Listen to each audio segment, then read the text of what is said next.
नमस्कार, मी नारायण. कोकणाच्या सुंदर भूमीमध्ये तुमचं स्वागत आहे. मी गेल्या व्हिडिओमध्ये तुम्हाला बोललो होतो की दर विकेंडला मी 800 किलोमीटरचा प्रवास करतो. तो प्रवास मी का करतो त्याचं कारण आहे हे, जिथे मी आता बसलो आहे ही आहे आमची शेती, वडलोपारची शेती. पुण्यामधला एक स्टेबल जॉब, तिथलं स्टेबल आयुष्य असतानाही मी इकडे येऊन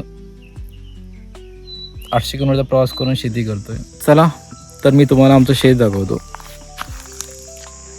मी उभा आहे आमच्या शेतीमध्ये आणि जी समोर जी हिरवी झाडं दिसत आहेत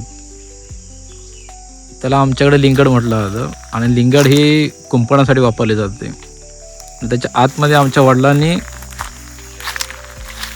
नारळाची आणि खोपरीची झाडे लावली होती, पण तिकडे दुर्लक्ष झाल्यामुळे नारळाची बहुतेक झाडं मेलेली आहेत आणि खोपरीची झाडं तगधरून आहेत.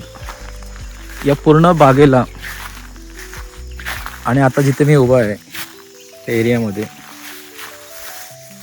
तिथे आम्हाला या जूनमध्ये खोपरीची आणि नारळाची झाडं लावायची आहेत. परत इथे गौरेडे येतात आणि डुक्कर पण येतात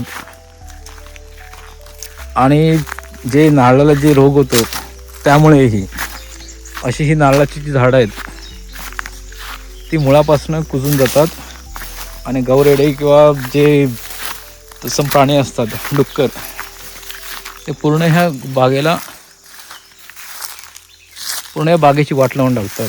या पूर्ण बागेला आपल्याला पुनर्जीवित करायचं आहे.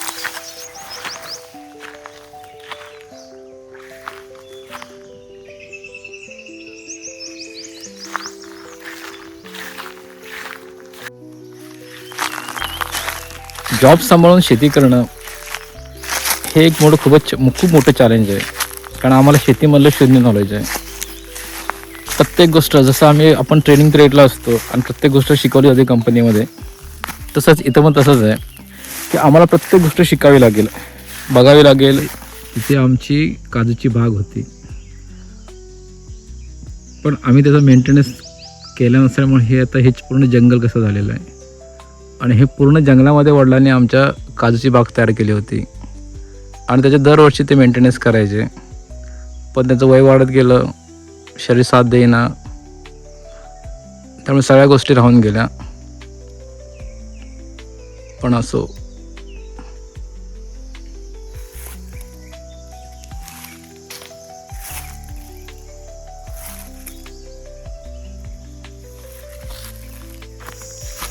दुपारचा 1 वाजला आहे आणि मी आता घरी चाललो आहे जेवणासाठी. परत मी 3 वाजता परत इथंच येईन. एक स्वतःला शिस्त लावायची आहे. जसं आपण कंपनीमध्ये टाईम टू टाईम सगळ्या गोष्टी करतो, लंच आणि काम, तसंच इथंही तेच करायचं आहे आपल्याला.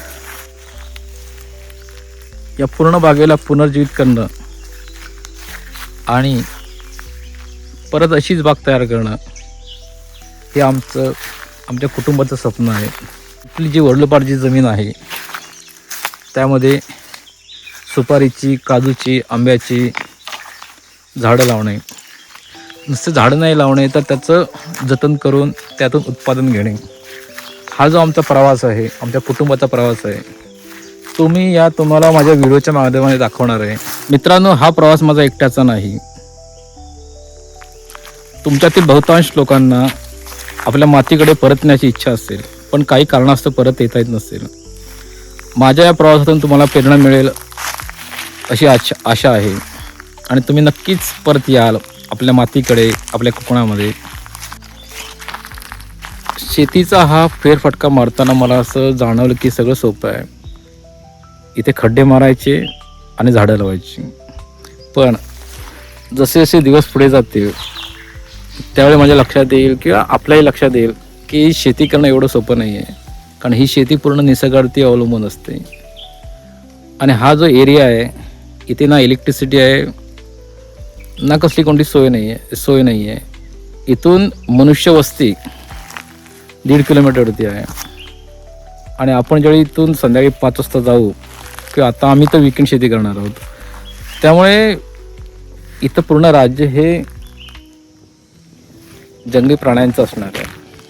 त्यातून आम्ही मार्ग कसा काढणार आणि हे जे आमचं स्वप्न आहे ते आम्ही कसं पूर्ण करणार हे पाहण्यासाठी नक्कीच आमच्याबरोबर राहा. आमच्या चॅनलला सबस्क्राईब करा. धन्यवाद.